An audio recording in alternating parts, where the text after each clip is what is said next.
fazer uma pergunta aqui. Quem é o seu teólogo favorito? Ih, E caramba. por que essa pessoa é seu teólogo favorito? Tinta, hein, jogador? Que tinta, hein? Eu sei que é Caio Tinoco, mas você não pode falar outro aí. Botando uma vírgula no Caio. Vírgula, Caio. O Caio Tinoco. Rapaz, teólogo que a gente ouve muito, o Piper, né? John Piper, é uma pessoa que a gente ouve muito, é uma pessoa, além de ter uma visão boa naquilo que a gente, o pouco que a gente entende sobre teologia, tem que se dizer isso também, né? Que o curso que eu fiz de teologia foi um curso livre, de 3 anos, quando eu voltei em 2013. Então, um curso livre de teologia não tem, por exemplo, a gama de conhecimento que o Miguel e o Ralph terão, juntamente com a Regina e Lucinda, é superior à minha lá atrás, entendeu? Então, assim, pelo pouco que eu conheço de teologia, o Piper é quem eu ouço mais e quem eu mais, assim, dou atenção. Não que, por exemplo, a questão do Langston, quando a gente estudou lá atrás, era alguém também que a gente se aproxima. A teologia sistemática dos puritanos, de John alguma coisa, também a gente dá uma lida nisso, mas o que a gente ouve mais, entendeu? É o Piper.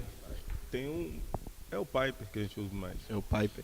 E outra pergunta aqui, qual livro, depois da Bíblia, que mais te influenciou, as pregações, mais você se apegou mais, gostou e tal? Que mudou um pouco a sua visão, tirando a Bíblia. Tirando as Escrituras, tem 2 livros que foram divisor de águas. O Evangelho Maltrapilho de Brena, né? Esse livro foi um divisor. Na verdade, foram 3, né? 3 que eu falo assim, que eu não li para os outros, eu li para mim, entendeu? O Evangelho Maltrapilho, que aborda a graça, mas só tomando um cuidado, porque dependendo da pessoa que lê, vai achar que pode tudo, tá todo liberado, tal, isso aqui, não tem nada a ver, né? Não tem nada a ver, pode ser complicado, mas o Evangelho Maltrapilho foi o primeiro, que foi um divisor de águas, foi na época do seminário, Carlos Seabra que indicou na época.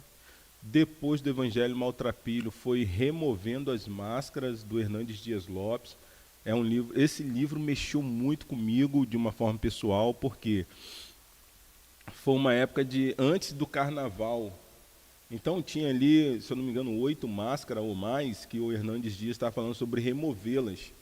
E eu panhei aquele livro na intenção de ler para dar cajadada na igreja. Entendeu? Tipo assim, rapaz, recebi isso, é a benção agora. Vou pregar isso aqui, uma série de pregação nesse livro, está chegando o carnaval, um negócio de máscara, tal, isso, aquilo.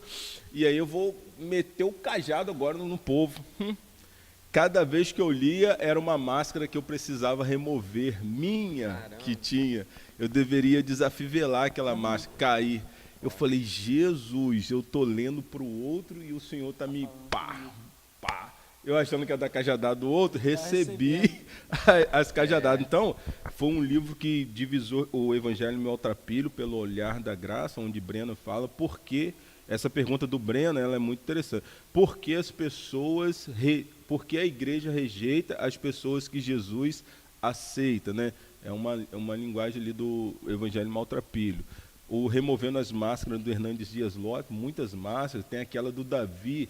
Davi se fez de bonzinho, né? Tipo assim, Davi mandou Urias para ser morto e a esposa de Urias estava grávida. Então, assim, uma viúva grávida, tipo assim, abandonada, o rei Davi vai lá e acolhe. Então, para quem está de fora não está sabendo de nada, fala assim, que rei bondoso, acolheu uma viúva grávida e tal. Sim, mas por trás daquilo dali, daquela máscara de bondade, né, havia um adúltero e um estratégico que fez levou Urias ao assassinato. E o outro é Proibida a Entrada de Pessoas Perfeitas. Esse livro eu ganhei do pastor Heber Silva. E quando eu ganhei, eu falei, proibido a entrada de pessoas perfeitas na igreja. Eu falei assim, então Jesus não pode entrar nessa igreja, o Espírito Santo não pode, Deus não pode, tal, isso, aquilo. E aí, quando eu fui ler o livro, aí o pastorzão falou assim, pastor, não julgue o livro pela capa, pastorzão. Aí, deu aquela repada, tudo bem, pastorzão?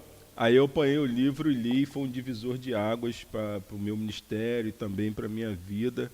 Ali, Jesus, o Espírito Santo e Deus já estavam na igreja.